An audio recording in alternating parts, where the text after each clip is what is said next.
ప్రస్తుతం మీరు చూస్తున్న ఈ వ్యక్తి పేరు సత్యనారాయణ. ఒక ప్రైవేట్ బ్యాంక్లో సేల్స్ ఆఫీసర్గా పనిచేస్తున్నాడు. పొద్దున 9 గంటలకు బ్యాంకులోకి వెళ్ళే సత్యనారాయణ రాత్రి ఎప్పుడు బయటికి వస్తాడో, అసలు వస్తాడో రాడో కూడా ఎవరికి తెలియదు. సత్య గారు, అసలు మీ బ్యాంకింగ్ లైఫ్ ఎలా నడుస్తుంది? రోజుకి ఇన్ని టార్గెట్స్ అసలు ఎలా పూర్తి చేస్తున్నారు? Targets it's like never ending ocean. అది ఒక సంతులేని సముద్రం సార్.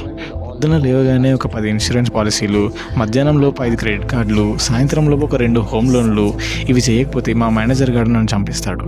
మరి మీ వర్క్ లైఫ్ బ్యాలెన్స్ ఎలాగుందంటారు? Work is good but I don't know where is life. అసలు లైఫ్ అనేది ఒకటి ఉందా అంటే అది ఒకటి ఉంటుందా అనేది కూడా మర్చిపోయాము. ఒక సర్వే ప్రకారం బ్యాంక్ ఉద్యోగుల BP levels share market graph కంటే వేగంగా పెరుగుతున్నాయి. వీళ్ళు ఫ్యామిలీతో గడిపే సమయం కంటే సిస్టమ్ ముందు సర్వర్ బిజీ అని చూస్తూ గడిపే సమయమే ఎక్కువ. ప్రభుత్వం ఇలాంటి బ్యాంక్ ఉద్యోగుల కోసం ప్రత్యేకంగా మెంటల్ పీస్ సబ్సిడీ కింద రోజుకు 3 పూటల టీ, ఇంకా మేనేజర్ తిట్టినప్పుడు వినిపించకుండా ఉండేందుకు నాయిస్ క్యాన్సలేషన్ ఇయర్ ఫోన్స్ ఉచితంగా పంపిణీ చేయాల్సిన అవసరం ఎంతైనా ఉంది.